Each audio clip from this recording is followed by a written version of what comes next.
You're watching Swipe, and here's what we've got for you on this week's show. Thomas gets touchy-feely in a full-body suit. McLaren teach me how to design a supercar in virtual reality, and Gav's playing 60 seconds at a time in our games review. Welcome to Swipe from the headquarters of McLaren Automotive. A little bit later, we'll be going behind the scenes to get a look at some cutting-edge design technology they've started using here. First, though, let's get a quick look at some of the tech news stories that made headlines this week. Virgin Galactic has carried out a successful test flight of its new rocket for space tourists. The VSS Unity's flight above the Mojave Desert is the company's first rocket-powered flight since the fatal crash of its original spaceship in 2014. And while we're talking galactic holiday making, the development of the first luxury hotel in space has been announced. Guests at the Aurora station will be treated to zero-gravity thrills and stunning views of Earth for just £6.7 million. Developer Orion Span says the hotel will open in 2021, hosting its first guests the year after. Spotify made its stock market debut this week. The world's #1 music streaming service decided to use a direct listing approach with no underwriters that saves millions of dollars in fees but can mean volatile trading.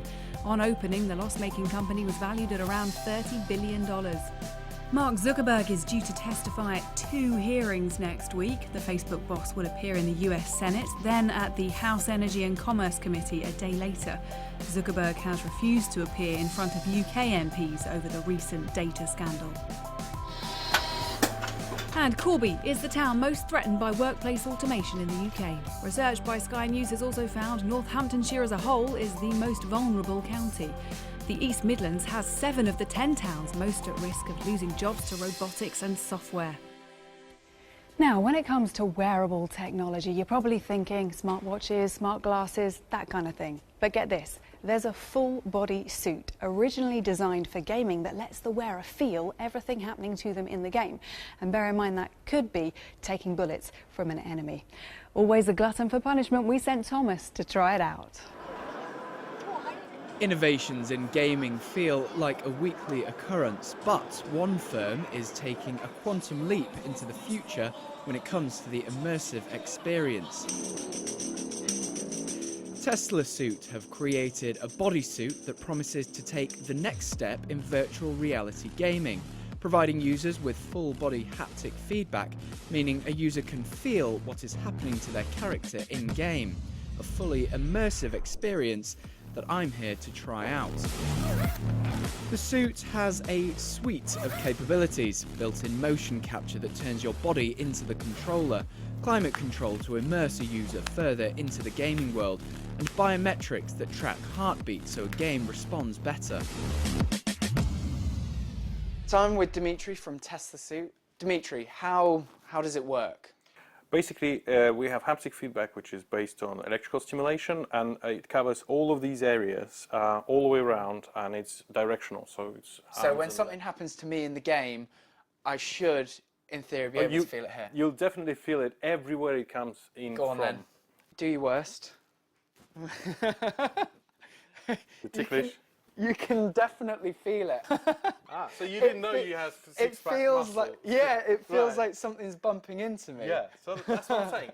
The impact can be simulated through electrical stimulation because we use the actual muscles to react, and then it's very precise. So it's directional. It's you know exactly where you've been touched or hit. The concept is probably best explained in Steven Spielberg's latest offering. Can you feel this? Yeah. Ready Player One explores a dystopian future where people escape into a fully immersive virtual reality world using the exact same idea. Although it's initially intended for gaming, the suit could later be used as a remote training tool or even help in the rehabilitation of patients in medical environments. Production of the Teslasuit starts in earnest later this year. Where are you? There you are. But will probably come with a considerably hefty price tag. And back to reality. That's crazy. Thomas Newton, Sky News. So here's the reason we've come to the Technology Centre, belonging to one of the most famous supercar makers. McLaren have been showing me their new high-tech tools for designing and customising their cars. There's a new super fast way to design super fast cars. Here at McLaren, designers have begun using virtual reality to turn their ideas from sketches into three-dimensional images as quickly as possible. This, you can see from what Alex is doing here, and we can really do something in a day. We can create a 3D model in a day. So it really is a fast track to 3D. But how long did it used to take? 3 weeks. The introduction of the gaming technology came about after the car maker teamed up with a software startup, VectorSuite. It might be fast and futuristic, but the process still relies on good old-fashioned human craftsmanship. The biggest thing was to create something that retained their original skill set, which is 2D sketching, and it was enabling them to do that, but to do it using the technology in virtual reality. So what was the reaction when you came along and said, right, I'd like you to start wearing VR headsets to do your job now? Yeah, the first reaction was, again, challenging. But once the guys have got used to it, once they've put on the headset, as you can see here, after 10 minutes, 15 minutes of using it and interacting with it, they started to really relax into it. Now, this next innovation can be used by me in my role as pretend customer. It's a 3D sports car customization tool, so you can kind of try before you buy, or at least see what bad decisions look like. Let's choose what colour I want. This is an interesting colour. And what's next? What else can I do? So next, while we're outside of the car, we'll look at the wheels. There you go. You've got 3 choices. Oh, let's go for super lightweight. I like that. Super lightweight. It was always going to be the 10-spoke super lightweights and the diamond cut for me. Have you ever seen anyone order a car like this? No, not exactly, no.